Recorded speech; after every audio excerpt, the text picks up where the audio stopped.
All right, I'm good. So we've talked about different aspects of having a data lake, using a data lake, what you can do with it in the theoretical, how to take data from one place, put it to the other, different use cases. But this is going to be really hands-on. So we're going to be talking about actually how to make this work with Power BI and the different ways that you can do it and how you can go ahead and make that happen. With that, I need to make sure that I've got everything turned on because it does take some time for me to start things. So make sure that's started. All right. So with that, we're going to be talking all about the different kinds of reporting that you can do in the cloud, how you can use that, and the kind of tools that you can use with it. Okay, a little bit about me. My name is Ginger Grant. I am in Arizona. If you have any questions after this and you can't work that you didn't think to ask during the session, please feel free to contact me. Here's my contact information. Honestly, the best way is at Twitter at Desert Isle SQL, and I'm pretty active on that, so that's a really good way of getting a hold of me if you decide later on that you really wanted to ask a question and you forgot.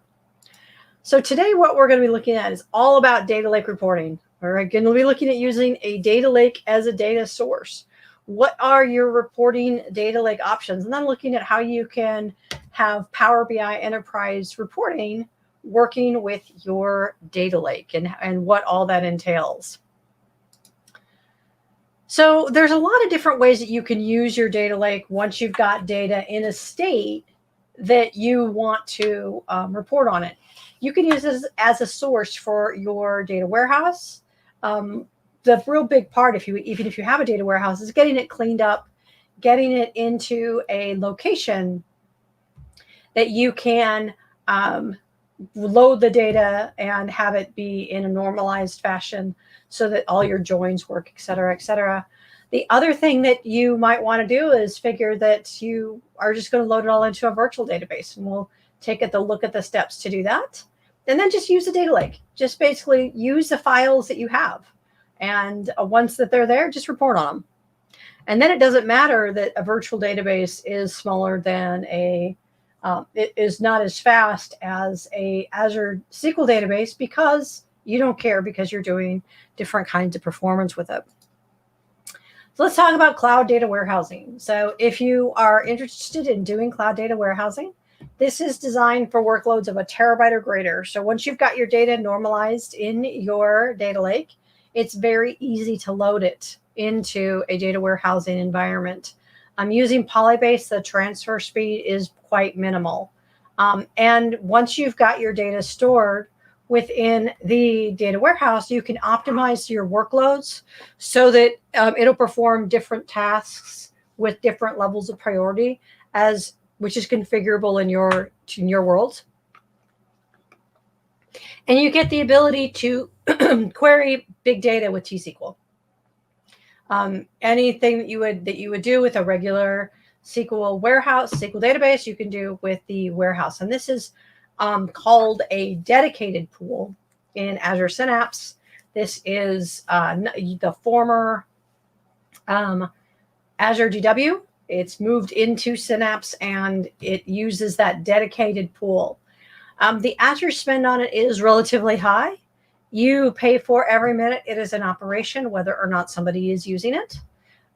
So there are people who write PowerShell scripts to turn it off on the weekends, that sort of thing.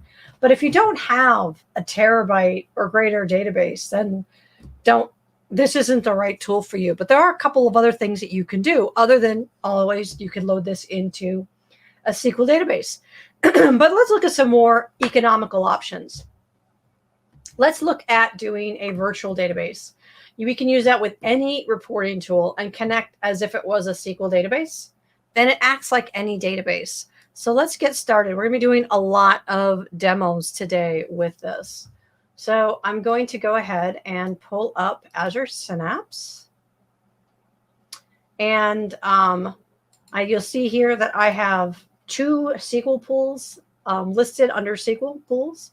One of them is the built-in pool, and the other one is the dedicated pool. Now, the dedicated pool is my SQL data warehouse. So it is actively running right now because I just turned it on. And I can use this database to query and look at lots and lots of data. So if we look at, we'll go ahead and open it up. In the home section, we've got a number of different elements here.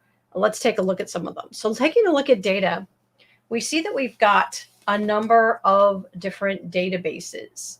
And so I want to talk about, how we could create one. So I'm going to go ahead and walk you through the steps for creating a SQL database, which is what is showing here. These I created via a Synapse, so that they showed up as part of something that I named, but I can also have them show up as SQL databases. So let's talk about doing that.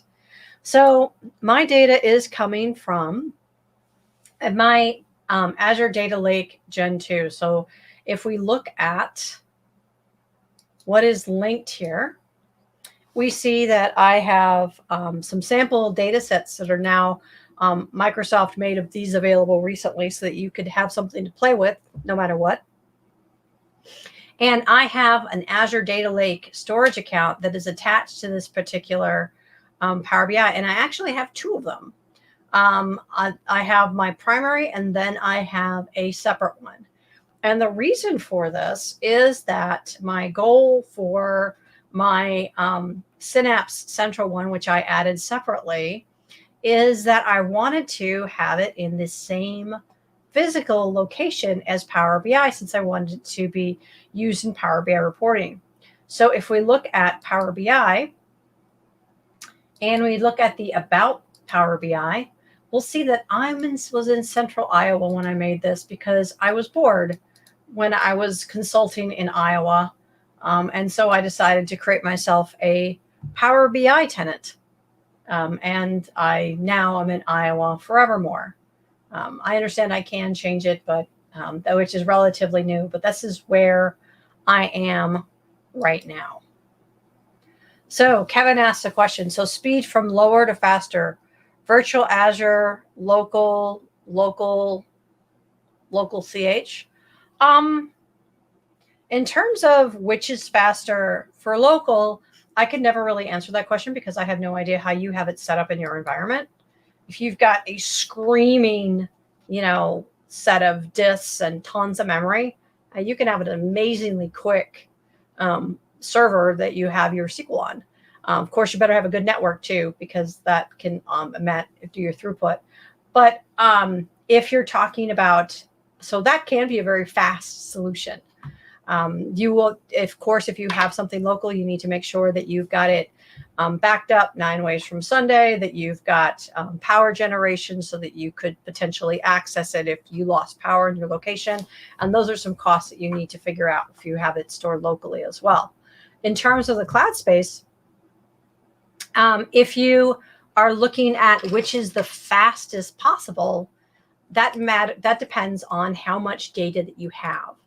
If you have, and this also is true with SQL Server, because SQL Server on-prem is not designed for massively huge databases. I mean, yes, you can put some very large ones on there, but it wasn't designed for terabyte plus databases because they didn't think about that when they're originally creating it.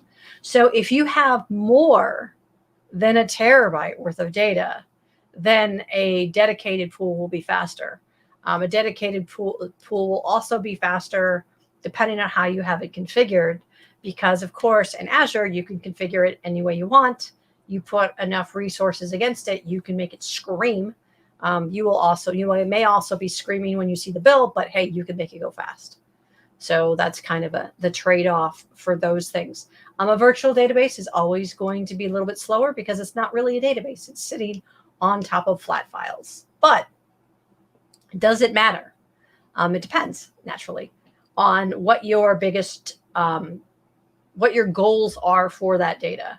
If your goals are for that data that you want to support ad hoc querying with maybe SQL Server or Excel, and you are primarily imagining that people will be reporting on the data in Power BI, then it doesn't matter.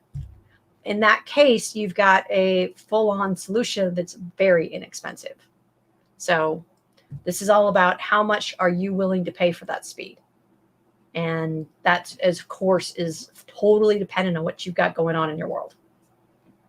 But really good question. So what I've got, as if we look here at my central US database here, this is a storage account. It is in central US, which is why I'm using this particular one. And we'll take a look at data lake storage. And instead of, I have to give the first folder a name. And I gave that first folder a name of Power BI. Now, one thing that I also wanted to mention, if you are using Power BI in coordination with Azure, is that you want to make sure that your tenants are the same. I realize for most people that isn't a problem, but I have a tenant under a different email address, and so it is a problem. So you do have to, and so if you've got different companies, you need to make sure that your tenant name is the same as your Azure name, or it will not work. So this folder must be in desertisleSQL.com, which is what Power BI is in. So I'll open that up and we'll take a look at how we have the data organized. I have this organized in a traditional fashion where I have bronze, silver, and gold created to have my different data elements. So in my bronze area, I've got a number of different files located, including I've got a folder that I have for my Excel files because I know that I'm going to want to use my Power BI, Excel with Power BI, so I went ahead and do that. Do you have a solution as to how to get a cloud Power BI account if my email ends in gov? You don't have any problems creating a Power BI account if you have a .gov email. As a matter of fact, Microsoft has a solution on a government cloud that you could also have Power BI associated with. So that's not a limitation for creating a Power BI account. Now, I will say that if you do not have a Power BI account and you want one, and you want to try it out and you do that and your employer says that you can't use a free account, that's on something that they may have set up on their end, but Microsoft's not stopping you from doing that. Yeah, I don't remember when they changed it, but yes, you can definitely have Power BI in government because there are a number of government agencies that do reporting in Power BI, something Microsoft is pretty proud of. They have special secure government servers to uniquely address the security needs that government tenants may have. So MS stopped this in Virginia. You can definitely do it. I know that I've worked with the Arizona Department of Economic Affairs, and they have a .gov, and they use it. So does the Department of Education here. So not an issue. I've helped both of them with it. So I could actually pull things in from other places too. So if we're looking at Power BI, I've also got a Power BI model created using my gold setup here. So I've got these different Power BI files, and I'd like to create have a virtual database where I'm looking at these particular files. So let's go ahead and take a look at how we can do that. So within Synapse, I'm going to go ahead and there's a couple of ways of doing it. I'm just going to show you one of them. It's not by any means the only way you can do it, but it's one way. So I don't have the table created. So let's take a look at how we're going to do that. So what I want to do is I want to go ahead and create a new notebook, a new SQL script that I'm going to use. So I'm going to go to my script actions and say that I want to do a new one. So for my new SQL script, I'm going to call this, create new DB.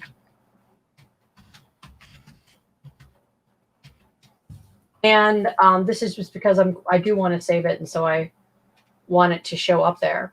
So within Power BI, you'll notice that if I click on this data area here, I've got in Workspace, I've got my SQL database down here. So I'm going to create another one down here.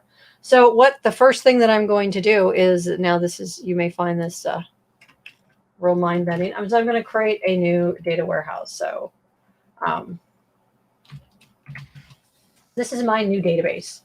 And I'm just going to go ahead and create it. I'm going to create it on top of master. And I'm just going to go ahead and run it. And when I do that, it says no results. But now, if I refresh this,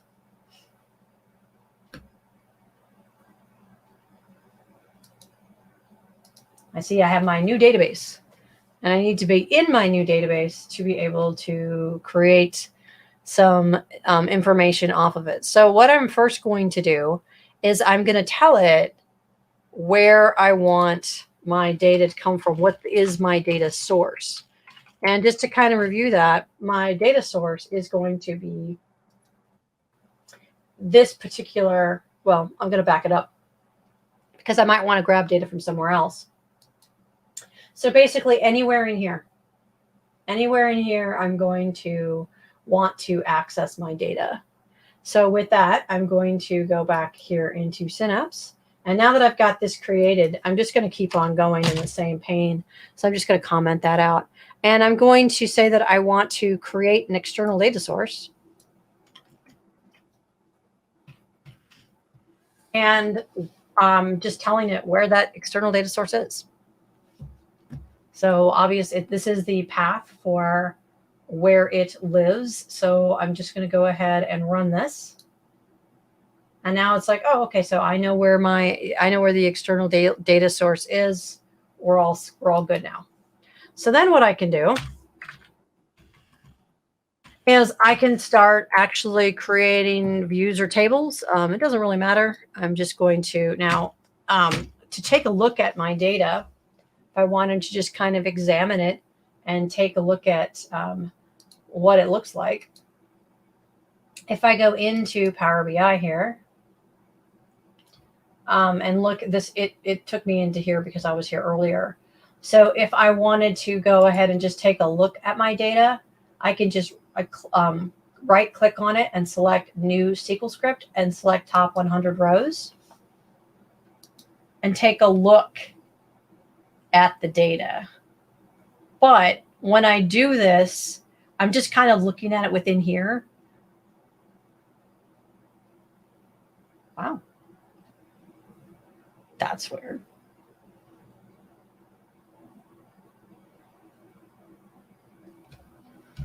Huh.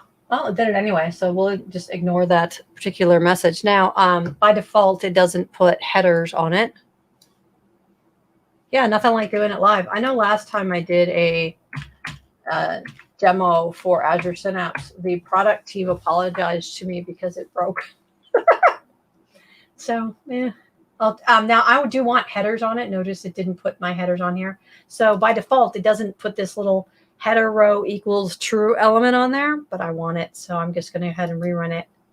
And when I do that, it's going to put headers on top of my data. And I'm assuming that this is going to do the same messaging thing that gives me data. So I'm going to ignore it.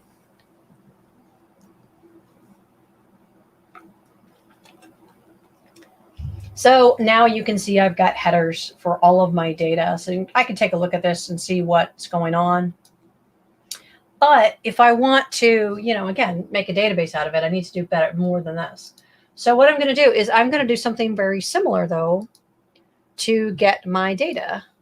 So what I want to do is I'm just going to load these up into views. Views or tables, it doesn't really matter because these are still on top of my database, on top of my data. And I'm going to call this particular one, I'm going to do product. How about that? Or I just looked at customer, so. And I don't have to give it the exact same name. It's called dim customer, but I'm boring that way. So what I want to do is I'm going to use this statement, and I'm so lazy that I'm just going to copy it because I will fail typing any other way. And I can just paste it. So I know that works. Just take that top out. And I know that I'd like to know when I loaded this. So I'm just going to do this.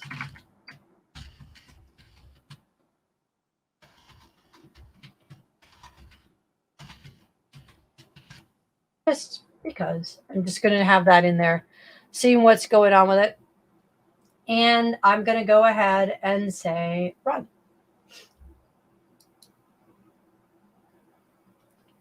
And when I do this, it says no results to show.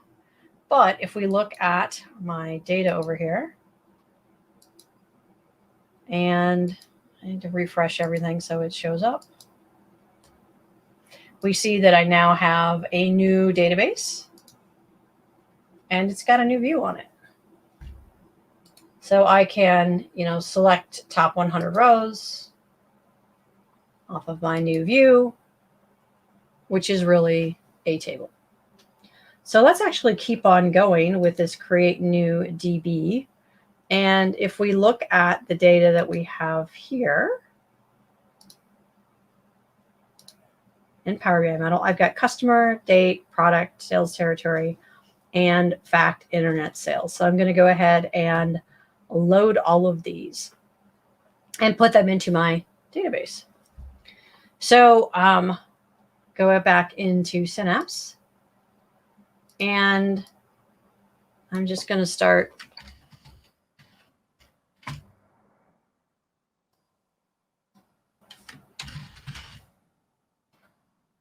little substitution there. So I've got product, and that executed successfully. And I've got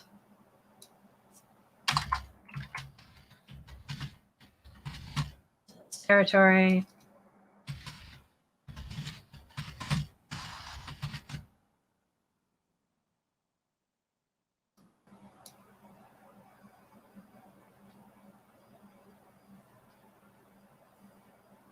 That run, make sure it did. So I can just refresh this. Yep, that ran so quick. I wasn't sure that it happened. And I'm going to do, I hate things called dim date.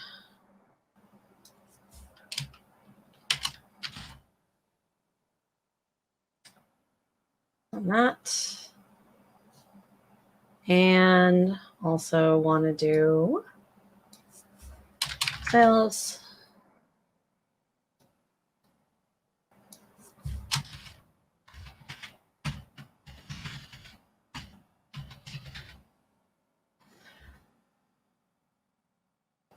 So I'll go ahead and run that.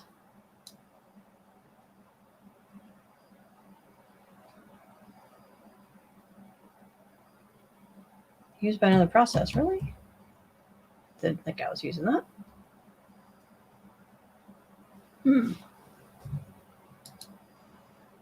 Close some of these. Maybe I've got something open.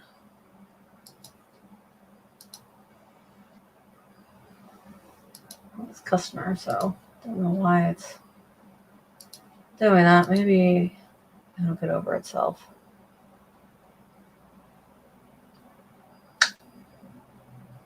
Maybe I can't spell. I can't spell. Sale, not sales. As little typing as possible, and I still jack that up. All right, so I'm going to go ahead and refresh that. And now we see that I've got these tables created. So great. So what I'm going to do next is I'm going to open up SQL Server, Management Studio, and take a look at them and start doing some joins.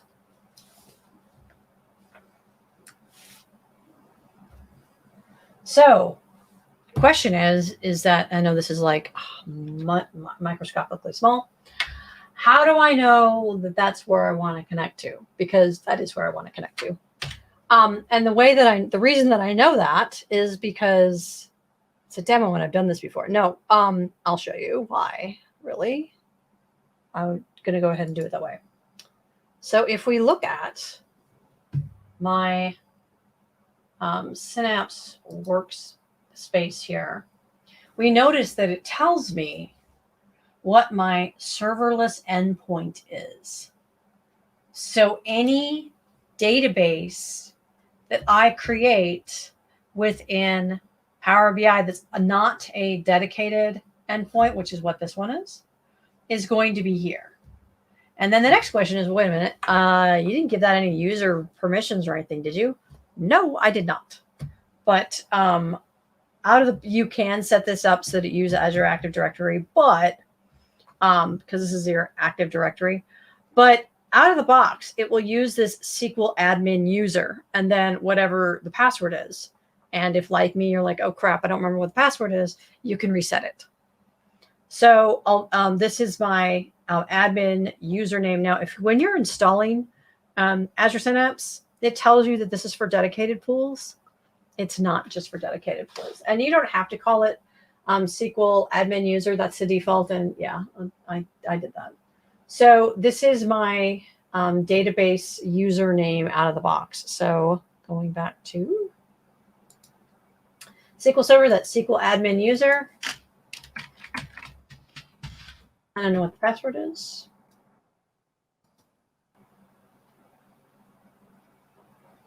So when I do that, I am connected. Now, funny enough, I'll make this wider. When you're doing this, I find this interesting. It's not the latest version. It's 12, which is mildly interesting. If you connect just straight up Azure database, it's different. And we can see the different databases that I have created. So they're all here. So this is the one that I did to make sure that my demo worked, which coincidentally enough has the same one as the one I just did. So with these views, I can do things, like I would with any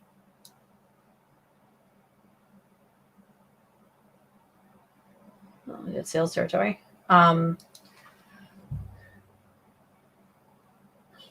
Great. I don't know why that happened, but it's having problems with my credentials. Well, I'll look at another one where I have tables to see why it doesn't like me today. But generally speaking, that it works unless I'm doing a demo.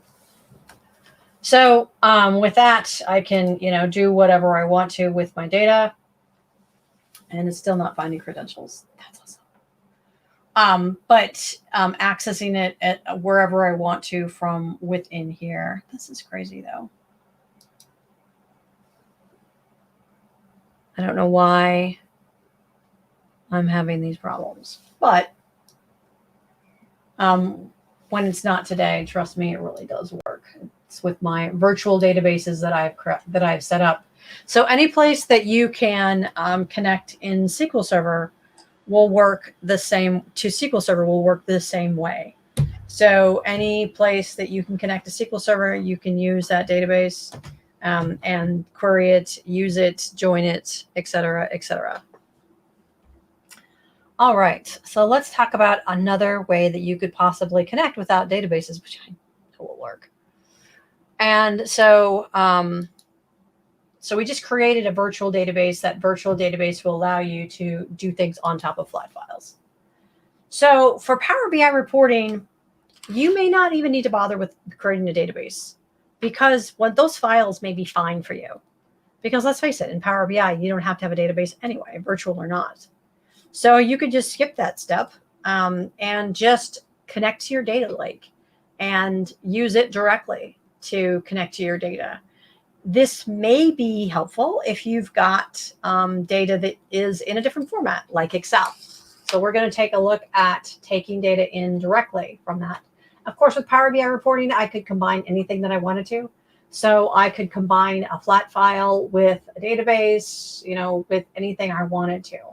and you can use that. Now, there are a couple of steps that you do need to do within Power BI to set that up and make sure that it works.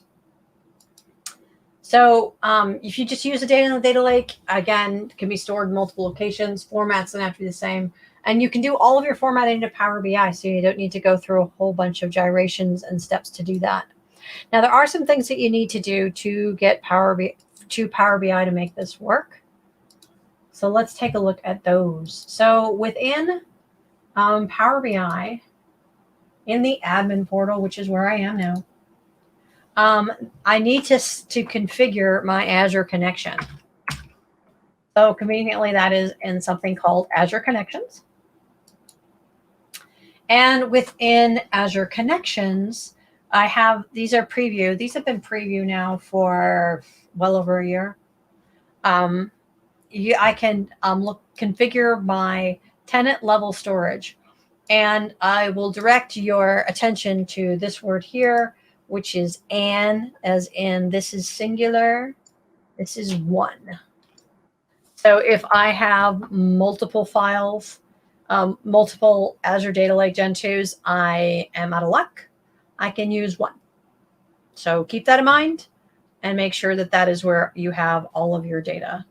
The other thing that's kind of good to know is this resource group, because, excuse me, not the resources, the name of the storage account, sorry, because I will be using this later because it's going to ask me, what's the name of your storage account? And I will tell it that's what it is. So with that, I can look at what my permissions are. And it says allow workplace admin to connect their own storage account. I'm going to go ahead and do that. And then I can choose to do logging. So with that, that's all I need to do to get Power BI to be able to access it. Of course, though, I do need to be logged in.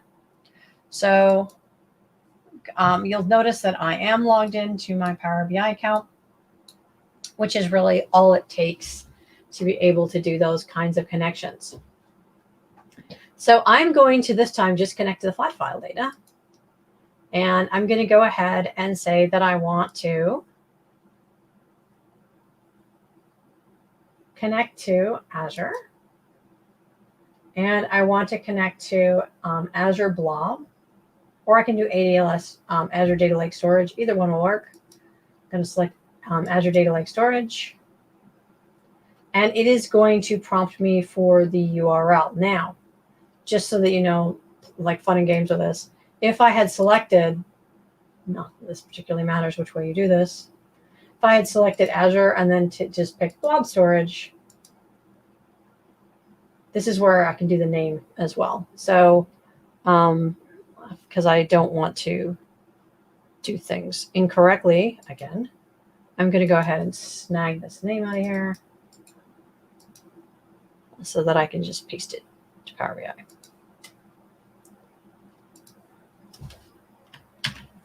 So I'm just going to give it the overall highest level name and go from there.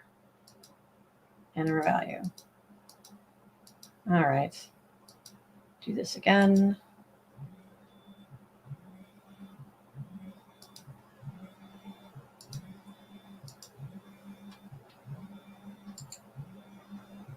And this is going to ask me for the URL. So to get that,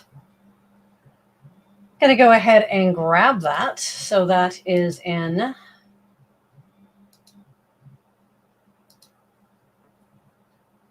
oops.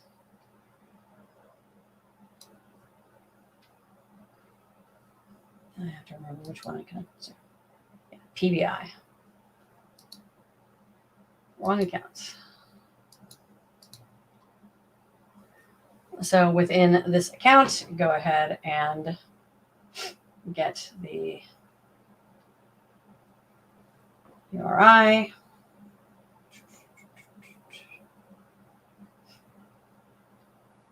And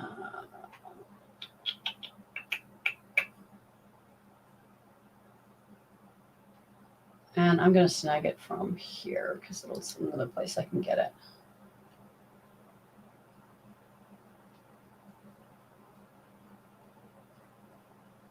So this is my primary account here. So I can just give it this URL. So I'm going to go to Power BI, paste it.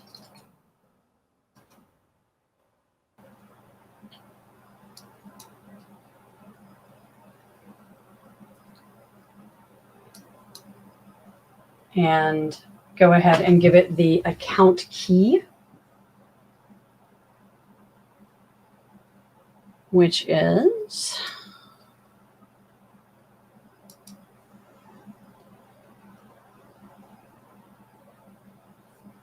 gotta go in my appropriate account here.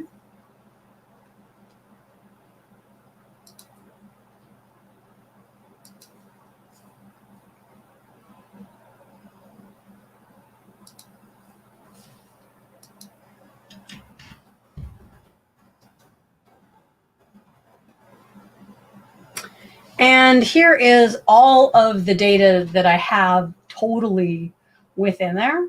So what I'm going to do is I'm just going to go and say transform data, and we'll get the information that we're looking for in here. So I want to go ahead and load these CSVs up. So I'm just going to say that I want to select DIM customer, for example. And then it's going to go ahead and load that up for me. And just because I'm lazy, I'm going to do the same thing and paste these. But I'm going to start backing out. So this one is customer. So I'll call this customer.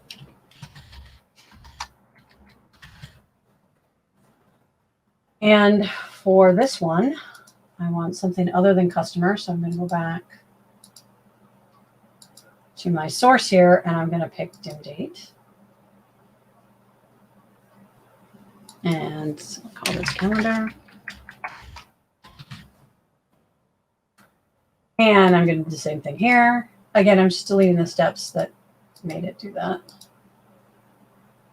Product.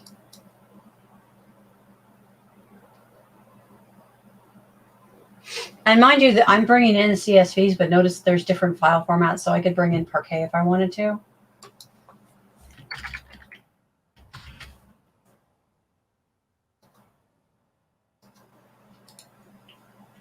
Let me copy this. And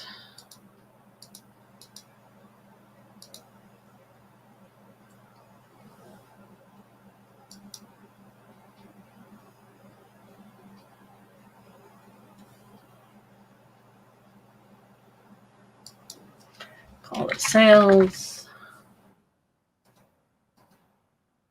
Scan. And I want to bring in sales territory.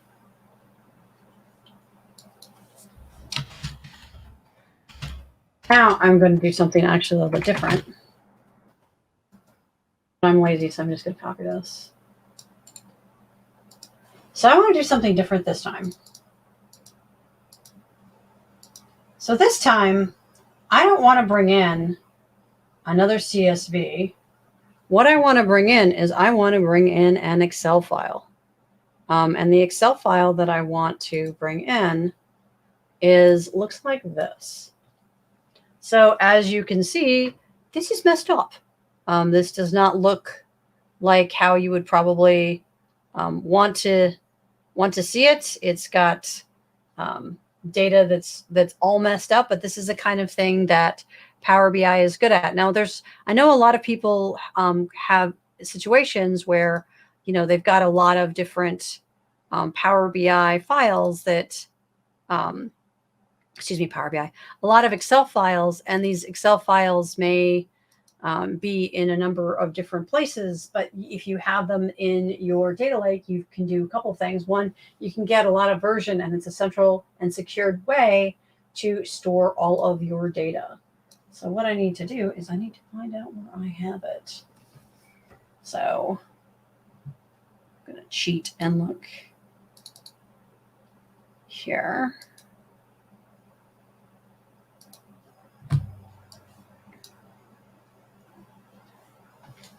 And let me do this again because I'm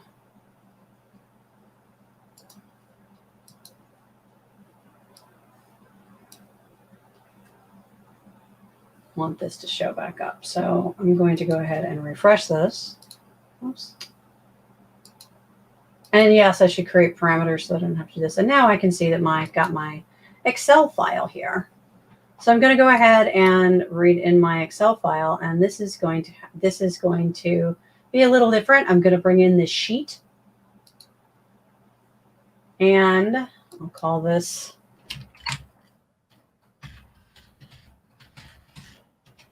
now. While you can do a lot of different transformations in Azure Synapse, this is the kind of thing that Power BI does so well that this is the best place to do it. So I'm going to go ahead and say use first row as headers, and then my headers now all work. And so what I need to do next is I need to fix this so I don't have this like gap in the regions thing. I don't know if you are familiar with this, but how you can do that. And in Power BI, there are at least 2 ways of doing anything. So I'll go ahead and say fill and down. And now I have values that I can use. Now, the reason that I wanted to add this, make sure that this is working, is if we look at territory, we'll see that I have these territories that match. So I can go ahead and use them, Northeast, Central, etc. In my sales territory region. Matter of fact, I'm just going to call this region so it automatically maps this for me. And now I have I'm going to go ahead and now say close and apply. And now I've got all of my data that I'm going to be using for Power BI that I have in my data lake, and I'm going to be using that for Power BI reporting. So instead of having these in like various SharePoint places, this is another option that you have to create data models. And notice it, because I named it region, it found the region for me. I need to add my date in here. Now I've got all the information that I need to say, look at creating what my unit price is by my region. And I'm going to need to do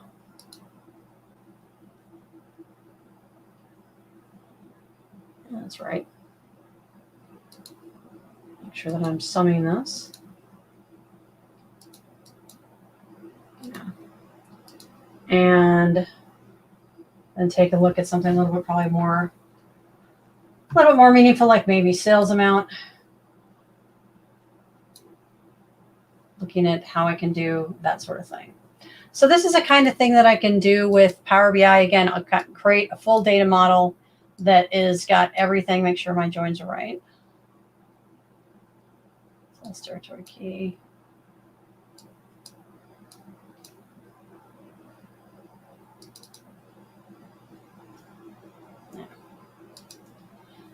Making sure that I can, create a data model using data sources and have everything sourced in the data lake, because all of my data is now stored in Azure. And if I also wanted to play around with it, I could use a virtual database. Either way, going to end up with the same reason. And to be honest, if I know that I'm going to be doing it all in Power BI, there's really no reason that I would do one over the other, because I get to the same place with that. So it doesn't make any difference whatsoever. All right, so with that, so we looked at how we can do Power BI reporting with Azure Data Lake Gen 2. By the way, because I'm doing import, again, no performance issues whatsoever.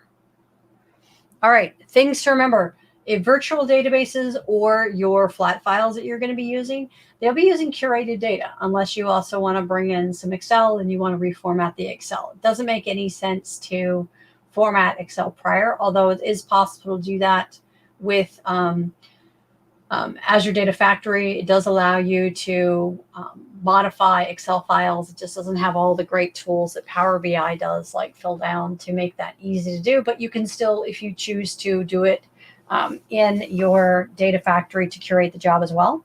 The most challenging part is always joining your data. If you've got data from different data sources, the biggest trick is how the heck do you put all of those things together? And once the data is in the data lake, you can go ahead and use it. It doesn't matter if you go that extra step and create a virtual database, but if you wanted to say connect to paginated report and do paginated reports, you would definitely want that.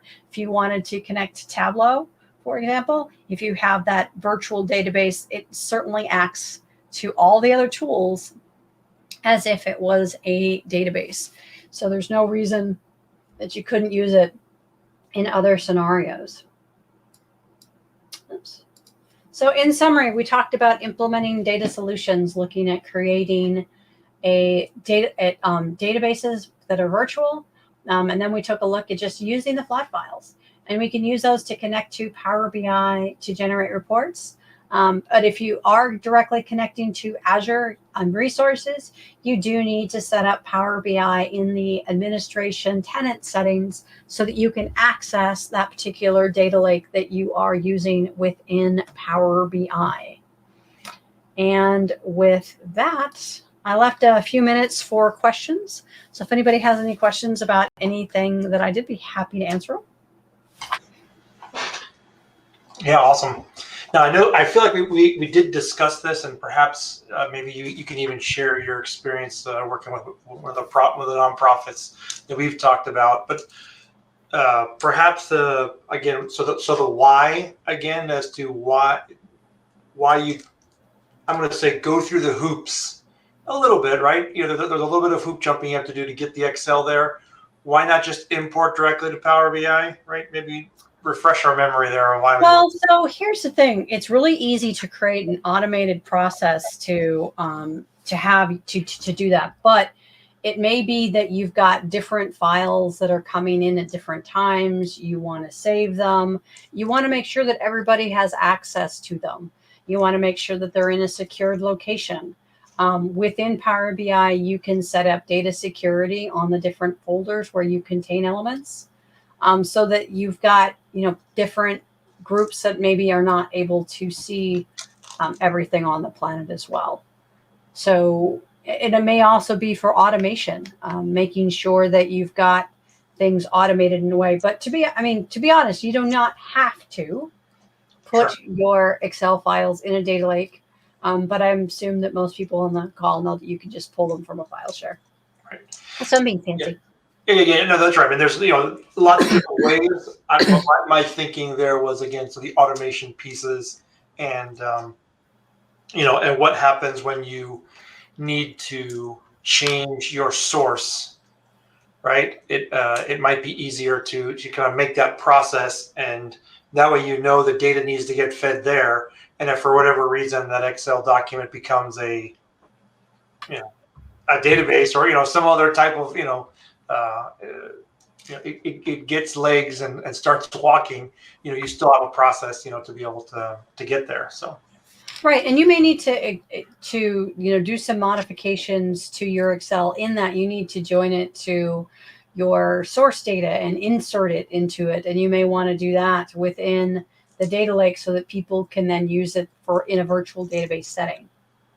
Right. So if you wanted to create a virtual database with your Excel data, that would definitely be one reason that you would want to put it into a data lake, because I could do what I just showed you, where I have the table that I read in if it is an Excel file. Now, if it is Excel file, I do need to convert it when I'm creating a virtual database, because it doesn't natively take Excel, but it will take CSV, which is no big deal. And you can create an automated process when you get an Excel file to change it to CSV so that you can make a virtual database out of it. And then you can query it. Yeah. So. Good deal. But it cannot be an Excel format for that. That's the only limitation there. So. Okay. So if you have something else you want to put into the chat, or you're welcome to use the Q&A feature. It doesn't really matter which one you use.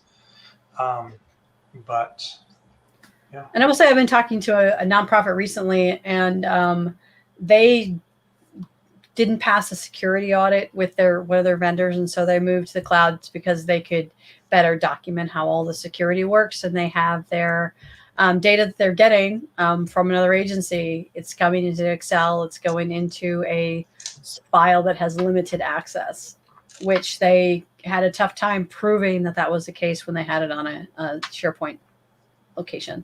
Gotcha. Interesting. Yeah. Yeah, so there could be a myriad of reasons why you might approach it this way. Right. So yeah, I mean, I think one of the other neat things is just the to always remember is to go back and look at what the skill sets of your team have, and for some organizations, right, being able to just work with the data. Some of us, we get an Excel file, and all of a sudden our anxiety levels, right, start to go up a little bit, right, and yeah, and sometimes it just makes more sense because people. I've created a number of SSRS reports back in the day, and nobody does anything with those things but dump them into data. And so if that's your data source, then maybe it makes a whole lot more sense to, instead of looking at it as an Excel file, to look at it as SQL, so that you can, write a query where you can exclude the things you don't want and only list things you do, and that sort of thing. Right. So it might make sense to have it as a virtual database rather than, just read it in as is. So it depends. Yeah. Awesome. Okay. Well, thanks everyone for coming and for being in all of the sessions. Ginger, thank you so much for lending us your time and your talents. For those of you who may be interested in perhaps getting information, or you want to get started, obviously you can go do that in your own environments. If you feel that you do need some help, or you get stuck, or you want to second a pair of eyes, an opinion, things of that nature, feel free to reach out to us. Okay, well, very good. Well, with that, I think we'll end the session. Thanks again, Ginger, for being here. Thanks everybody for tuning in, and we hope to see you at future SQL Trail Seasonal Series events. Great, and thank you so much for having me, Carlos. Really enjoyed it.